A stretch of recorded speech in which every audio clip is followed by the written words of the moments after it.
सत्ता में आते ही तालिबान ने दिखाया अपना असली रंग, महिलाओं पर कर रहा सितम, यूएन परेशान। संयुक्त राष्ट्र मानवाधिकार परिषद की प्रमुख मिशेल बाचेलेट ने कहा है कि तालिबान ने महिलाओं के मामले में अपने वादों को पूरा नहीं किया।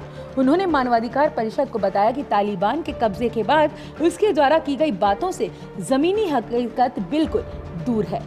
तालिबान के शासन में महिलाएं, अल्पसंख्यक जातियों और धार्मिक समुदाय अपने अधिकारों के प्रति चिंतित हैं। पिछले 3 सप्ताह के तालिबान के कार्य निराश करने वाले हैं। तालिबान ने कहा था कि वे महिलाओं के अधिकारों का संरक्षण करेगा, लेकिन ऐसा हकीकत में नहीं हो रहा।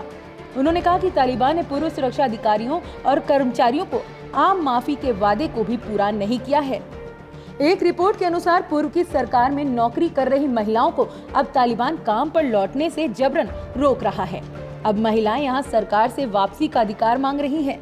भारत से विदेश स्नातक ने बताया कि वे 10 साल से अफगान संसद में काम कर रही हैं। जब वे काम पर लौटी तो उन्हें डरा धमकाकर वापस लौटा दिया गया।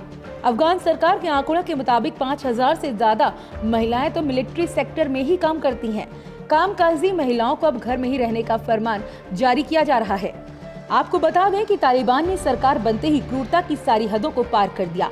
कंधार में एक महिला डॉक्टर के घर में घुसकर तालिबान ने जबरदस्त तोड़फोड़ की। महिला और उसके परिवार को कई घंटे तक यातनाएं दी। बाद में उसके परिवार के 4 सदस्यों और एक पड़ोसी को उठा ले गए। एक अन्य घटना में महिलाओं के प्रदर्शन में भाग लेने पर एक मानवाधिकार कार्यकर्ता की बेरहमी से पिटाई की गई और उस पर कोड़े बरसाए गए। कंधार की रहने वाली महिला डॉक्टर शहर की बड़ी डॉक्टर और मानवाधिकारी कार्यकर्ता हैं। वे चैरिटी के लिए होप फाउंडेशन संस्था भी चलाती हैं। इस संस्था के माध्यम से वे गरीब लोगों की मदद करती हैं। इनके घर में अचानक तालिबान ने धावा बोल दिया। घटना के संबंध में एक मानवाधिकार कार्यकर्ता ने वीडियो वायरल किया। इस वीडियो में उक्त पीड़िता ने पूरी घटना की जानकारी दी। इस वीडियो में उनके घर में जबरदस्त तोड़फोड़ भी दिखाई दे रही है। उन्होंने बताया कि उनके घर अचानक तालिबान के लोग घुस आए। पहले उन्होंने घर में जबरदस्त तोड़फोड़ की, उनके साथ मारपीट करते रहे। इसके बाद घर में मौजूद उनके 2 भाई, देवर और एक पड़ोसी को पकड़कर क्रूर व्यवहार किया और बुरी तरह मारा पीटा गया। बाद में इन लोगों ने चारों को अपहरण कर लिया। महिला डॉक्टर का कहना है कि ना तो वे सरकारी अधिकारी हैं और ना ही उनके यहाँ कोई सरकारी अधिकारी मौजूद था। इसके बाद भी पूर्व सुरक्षा अधिकारियों की यहाँ मौजूदगी का आरोप लगाकर उनके पूरे घर को निशाना बनाएगा।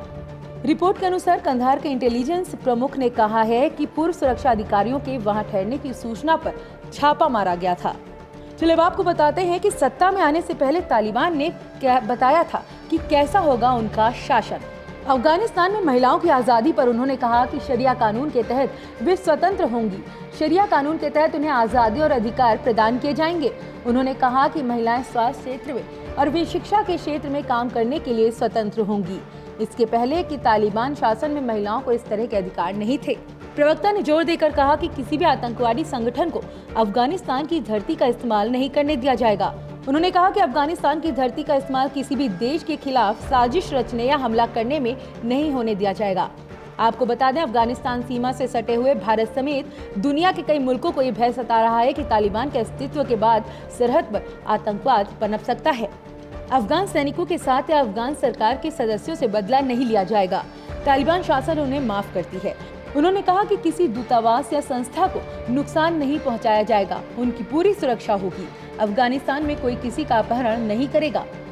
देश में मीडिया की आज़ादी पर उन्होंने कहा कि मीडिया को स्वतंत्र रूप से काम करने की आज़ादी होगी। प्रवक्ता ने कहा कि देश में काम करने वाले पत्रकारों को अफगानिस्तान के मूल्यों का पूरा ध्यान रखना होगा। हालांकि मीडिया में महिलाओं के प्रवेश पर वे मौन रहे। इसके पूर्व तालिबान शासन में मीडिया को किसी तरह की आज़ादी नहीं थी।